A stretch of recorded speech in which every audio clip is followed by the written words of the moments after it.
Dans la ville d'Ahmedabad, au nord-ouest de l'Inde, se trouve un restaurant pour le moins étonnant. En effet, au New Lucky, vous pouvez manger un bon repas à côté de plusieurs sépultures. En fait, pour la petite histoire, avant de devenir un resto, l'endroit était un ancien cimetière datant probablement du XVIe siècle, et lorsque le terrain a été vendu, le propriétaire du futur New Lucky a décidé de conserver les tombes au lieu de les démolir. Et aujourd'hui, dans cette nouvelle vidéo, nous allons découvrir d'autres cimetières insolites, mais qui le sont, cette fois, à cause de ce qui est enterré. Nous restons dans le thème de la nourriture avec le prochain cimetière, puisque nous nous arrêtons à l'usine de Ben & Jerry's, qui se situe dans la ville de Waterbury, dans l'état du Vermont, afin de visiter virtuellement le cimetière des parfums. Et non, vous ne rêvez pas, il existe vraiment un cimetière dédié aux crèmes glacées qui ne sont plus produites par la marque Ben & Jerry's. En fait, cet étrange concept a d'abord été mis au point sur leur site internet, et puis, en 1997, une version physique du cimetière a été installée sur la colline surplombant l'usine de Waterbury. Au départ, l'endroit ne comptait que 4 petites tombes, mais aujourd'hui, ce sont plus de 30 parfums qui y sont enterrés de manière symbolique. Car oui, je vais certainement un peu vous décevoir, mais d'après ce que j'ai lu, il n'y a rien d'enterré sous les stèles de pierre, à part peut-être pour la tombe de la crème glacée What a Cluster. En effet, ce parfum étant cher aux employés et à la direction de la marque, il a eu droit à ses propres funérailles, et donc je suppose que ce petit cercueil contenant le pot de crème glacée se trouve réellement sous cette tombe.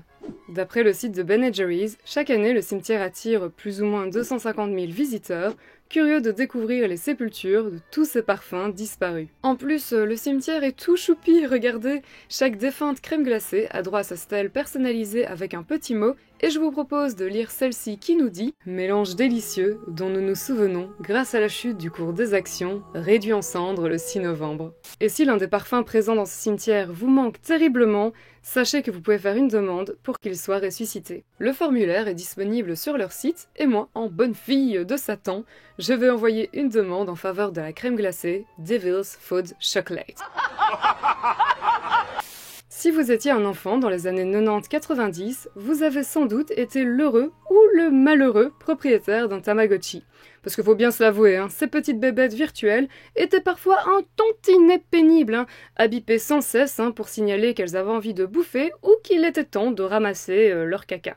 Créé en 1996 par Aki Maitai Akihiro Yokoi, le Tamagotchi débarque l'année suivante dans nos contrées.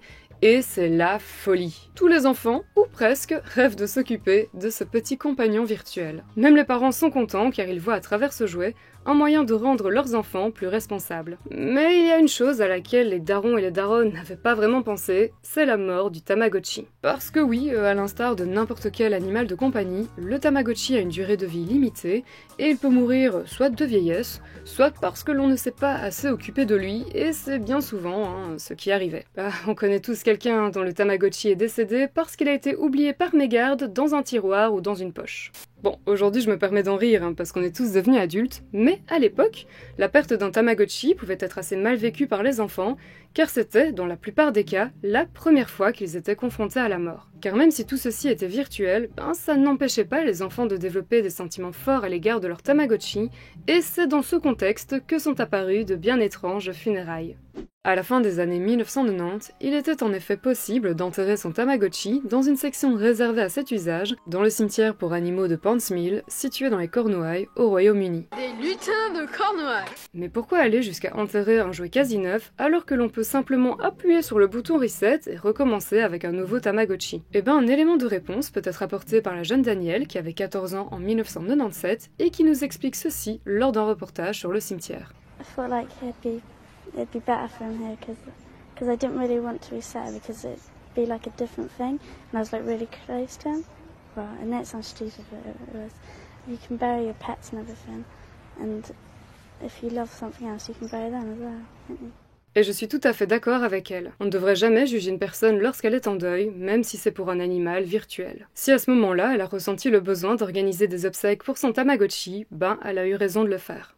Malheureusement, d'après ce que j'ai lu, aujourd'hui les tombes de Tamagotchi ne seraient plus présentes dans le cimetière. Alors je n'ai pas pu me rendre sur place pour vérifier, mais c'est vrai que je n'ai trouvé aucune photo récente de ces petites pierres tombales. Cependant, si vous êtes actuellement propriétaire d'un Tamagotchi, sachez qu'il existe des cimetières virtuels qui offrent également la possibilité de leur rendre un dernier hommage. Et contrairement à ce que l'on pourrait penser, les funérailles de Tamagotchi ne sont pas un cas isolé. Il existe dans le monde d'autres cérémonies qui honorent la mémoire d'objets électroniques. Par exemple, au Japon, les chiens robots Aibo qui ont cessé de fonctionner ont droit, eux aussi, à leurs propres funérailles. La différence ici avec les Tamagotchi, c'est que les chiens robots ne sont pas enterrés après la cérémonie, mais envoyés à une société spécialisée dans la réparation d'autres chiens robots afin de devenir des donneurs d'organes.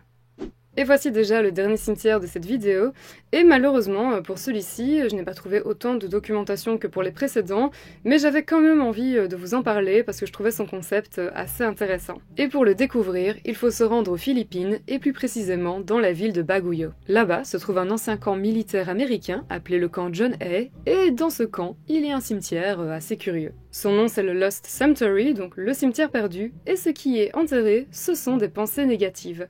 En fait, ce lieu fut créé au début des années 1980 par le général John Hightower, dans le but apparemment de délivrer un message positif aux soldats présents sur le camp, en inhumant symboliquement leurs mauvaises pensées, émotions ou attitudes. Je dis apparemment parce que je n'ai pas trouvé plus de détails sur la création de cet endroit, et également parce que je n'ai toujours pas compris pourquoi les dates inscrites sur les tombes sont antérieures aux années 80. Si le cimetière a vraiment été conçu pour les soldats du camp au début des années 80, pourquoi leurs pensées négatives dateraient du début du XXe siècle? Ou alors, toutes les sources que j'ai consultées raconteraient n'importe quoi et le cimetière serait plus ancien? Bon, je n'ai pas la réponse, donc continuons notre visite, et comme vous pouvez le remarquer, sur presque toutes les pierres tombales se trouve un petit personnage à vocation comique, ainsi qu'une épitaphe qui est souvent truffée de jeux de mots. Sur celle-ci, par exemple, on peut lire qu'un certain monsieur Kent Biddon est décédé en janvier 1904, or, Kent Biddon peut être associé à la pensée négative, je ne me sens pas capable de le faire. D'ailleurs, il est précisé que ce monsieur Kent est mort avant même de commencer. Si vous maîtrisez un peu l'anglais, je vous invite à aller découvrir les autres épitaphes présentes sur les pierres tombales du Lost Cemetery,